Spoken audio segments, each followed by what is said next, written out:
The Story of David Copperfield, by Charles Dickens. Once, a boy named David Copperfield was born in a small town in England. His father had passed away before he was born, so David lived with his gentle mother, Clara, and their warm-hearted housekeeper, Peggotty. David's early days were happy and peaceful. His mother loved him very much, and Peggotty treated him like her own child.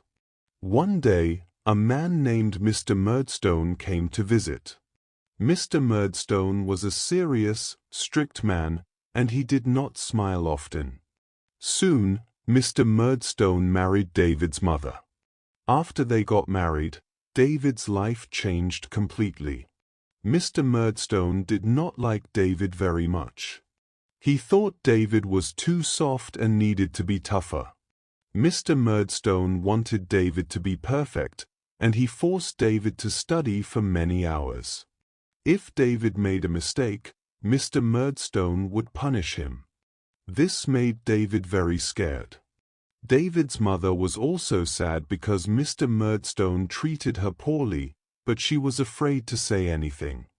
Mr. Murdstone even brought his sister, Miss Murdstone, to live with them. Miss Murdstone was just as strict as her brother, and she made David's mother feel like she could do nothing right. After a while, Mr. Murdstone decided to send David away to a boarding school. The school was far from home, and David felt very lonely there. The teachers were not kind, and the school was not a happy place. But at the school, David made a new friend named James Steerforth. Steerforth was older, confident, and charming. David looked up to him and thought Steerforth was like a hero. One day, Peggotty invited David to visit her family by the sea. David was excited to go on this trip. Peggotty's family was very kind, and David felt loved and happy with them. Peggotty's brother, Mr. Peggotty, was a fisherman, and he took care of two orphans, Emily and Ham, as if they were his own children. David and Emily became good friends and shared many laughs together. David loved this time by the sea, and he wished he could stay there forever. But David had to go back to school, and soon he received very sad news.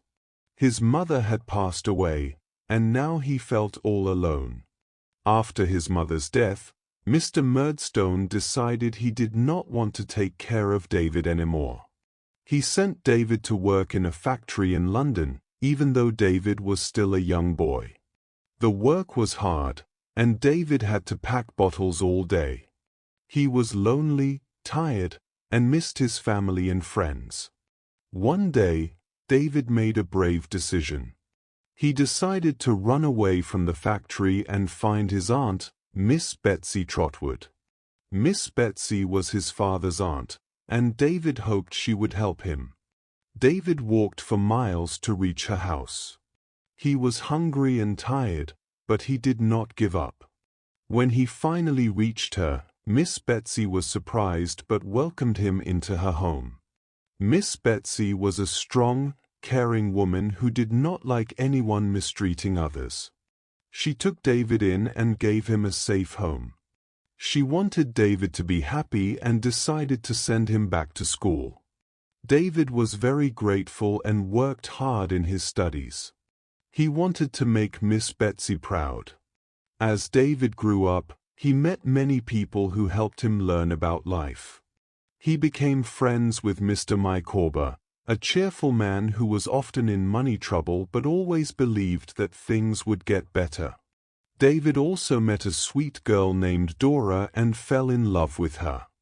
They got married, but sadly, Dora passed away when they were still young. This made David very sad, but he learned to be strong and keep moving forward. Later, David became a writer and wrote books about his life. He became successful and was able to help his friends and family. Through all the hard times, David never gave up. He faced many challenges but learned to be kind, brave, and always hopeful. David's story teaches us that life can be hard, but we can be strong. With love, kindness, and friends who help us, we can face even the most difficult days. David learned that family, friendship, and courage are the most important things in life.